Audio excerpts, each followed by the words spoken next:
Welcome back to You Heard It Here with Dr. Gary. I'm Gary, a clinical audiologist and part of the ownership team here at Advanced Hearing Group in Scottsdale, Arizona.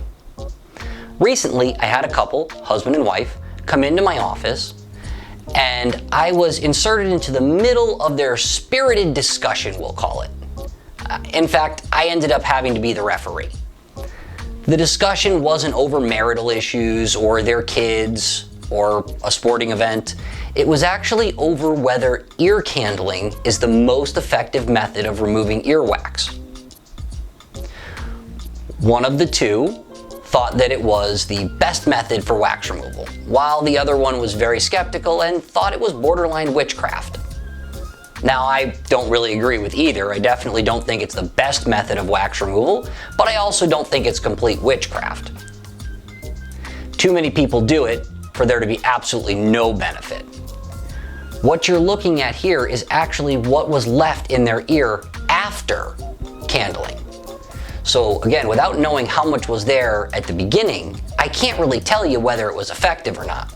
I can say that it was not a complete removal and there was definitely some stuff left.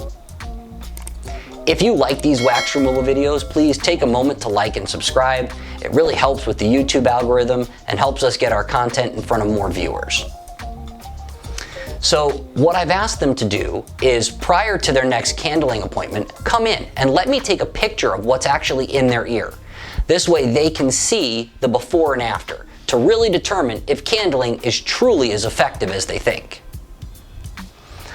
I don't think it's going to be as effective as they want it to be.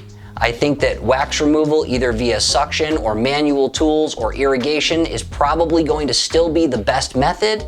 However, I'm always up for a challenge and would love to see what it actually looks like before and after. Again, if you like these wax removal videos, please take a moment to like and subscribe. This has been You Heard It Here with Dr. Gary. Thank you for watching. We'll see you in the next video.